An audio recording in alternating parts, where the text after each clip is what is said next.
ফের আটক বাংলাদেশি ট্রলার। 28 জনকে ফ্রেজারগঞ্জ কোস্টাল থানার হাতে তুলে দেওয়া হয়। 14 দিনের জেল হেফাজতের নির্দেশ কাকদ্বীপ মহকুমা আদালতের। 14 দিনের জেল হেফাজতের নির্দেশ দেওয়া হয়েছে। কোস্টাল থানার হাতে তুলে দেওয়া হয়েছে 28 জনকে। এমনটাই অভিযোগ সামনে আসছে। ফের আটক বাংলাদেশি ট্রলার। ফের আটক করা হয়েছে বাংলাদেশি ট্রলারকে। মৎস্যজীবী আটক, প্রায় 28 জন মৎস্যজীবী আটক। আন্তর্জাতিক জলসীমা লঙ্ঘন করায় আটক করা হয়েছে। এক মৎস্যজীবীর কাছে মিলল ভারতের আধার কার্ড। এক মৎস্যজীবীর কাছে মিলেছে ভারতের আধার কার্ড। সেই রিপোর্ট আপনারা দেখতে পাচ্ছেন। এক মৎস্যজীবীর কাছে মিলেছে এই ভারতের আধার কার্ডটি। 28 জনকে ফ্রেজারগঞ্জ কোস্টাল থানার হাতে তুলে দেওয়া হয়েছে বলে খবর। 14 দিনের জেল হেফাজতের নির্দেশ কাকদ্বীপ মহকুমার। 14 দিনের জেল হেফাজতের নির্দেশ দেওয়া হয়েছে কাকদ্বীপ আদালতের তরফে। ফের আটক বাংলাদেশি ট্রলার। আমাদের সঙ্গে ফোন লাইনে রয়েছেন আমাদের প্রতিনিধি কোয়েল মন্ডল। কোয়েল, যে খবর সামনে আসছে, ফের আটক বাংলাদেশি ট্রলার। ইতিমধ্যেই 28 জন মৎস্যজীবীকে আটক করা হয়েছে। কি পদক্ষেপ নেওয়া হলো? একদমই অনন্যা, দেখো, রবিবার রাত্রিবেলা ভারতীয় উপকূলরক্ষী বাহিনীর যে টহলদারি জাহাজ, সেই জাহাজ একেবারে যে আন্তর্জাতিক জলসীমানা, সেখানে টহল দেওয়ার সময় দেখে এফবি সাগর নামে একটি বাংলাদেশি ট্রলার সন্দেহজনক অবস্থায় ভারতীয় জলসীমানার মধ্যে ঘোরাফেরা করছে। উপকূলরক্ষী বাহিনীর টহলদারি জাহাজ সেই ট্রলারটিকে থামায় এবং পরবর্তী সময় ট্রলারে তল্লাশি চালায়।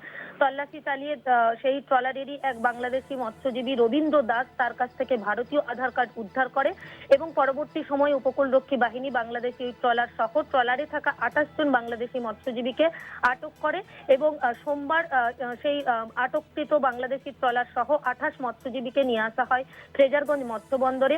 তাদের কাগজপত্র খতিয়ে দেখার পর সেই আটককৃত 28 বাংলাদেশি মৎস্যজীবীকে ফ্রেজারগঞ্জ উপকূল থানার হাতে তুলে দেওয়া হয়। পুলিশের পক্ষ থেকে এই ধৃত 28 বাংলাদেশি মৎস্যজীবীর বিরুদ্ধে অবৈধভাবে ভারতীয় জলসীমানার মধ্যে অনুপ্রবেশ এবং ভারতীয় জলসীমানার মধ্যে সন্দেহজনক অবস্থায় ঘোরাফেরার মামলা রুজু করে তাদের কাকদ্বীপ আদালতে পেশ করা হলে আদালতের তরফ থেকে 14 দিনের জেল হেফাজতের নির্দেশ দেওয়া হয় ওই 28 বাংলাদেশি মৎস্যজীবীকে। এর মধ্যে যেটা নিয়ে ধোঁয়াশা তৈরি হয়েছে এবং উদ্বেগের কারণ হয়ে দাঁড়িয়েছে, সেটা হলো এই 28 বাংলাদেশি মৎস্যজীবীর মধ্যে একজন, যিনি রবীন্দ্র দাস, তার কিন্তু ভারত এবং বাংলাদেশ দুই দেশেরই পরিচয়পত্র তার কাছ থেকে উদ্ধার করা হয়েছে। মূলত ভারতের কাকদ্বীপের, দক্ষিণ 24 পরগনার কাকদ্বীপের অক্ষয়নগরের বাসিন্দা হিসেবে তার কাছ থেকে একটি আধার কার্ড উদ্ধার করা হয়েছে। স্বাভাবিকভাবে কিভাবে তার কাছে ভারতীয় নথি আসলো তা নিয়ে কিন্তু তদন্ত শুরু হয়েছে, যদিও বা ইতিমধ্যেই সূত্রের খবর অনুযায়ী জানা যাচ্ছে 2019 এবং 2023 সালে বৈধ ভিসা নিয়ে বাংলাদেশ থেকে ভারতে এসেছিলেন এই রবীন্দ্রনাথ দাস।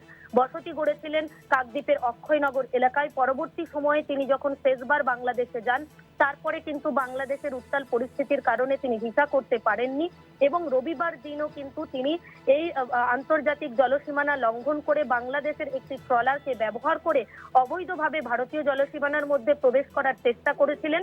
কিন্তু তার আগেই উপকূলরক্ষী বাহিনী, ভারতের উপকূলরক্ষী বাহিনীর হাতে ট্রলারটি সহ ট্রলারে থাকা সর্বমোট 28 জন বাংলাদেশি মৎস্যজীবী আটক হয়েছে। এই মুহূর্তে কিন্তু এই আটককৃত 28 জন মৎস্যজীবীর বিরুদ্ধে একাধিক মামলা রুজু করে তাদেরকে 14 দিনের জেল হেফাজতে রাখা হয়েছে। ধন্যবাদ তোমায় কোয়েল। আমাদের সঙ্গে ফোন লাইনে ছিলেন আমাদের প্রতিনিধি কোয়েল মন্ডল।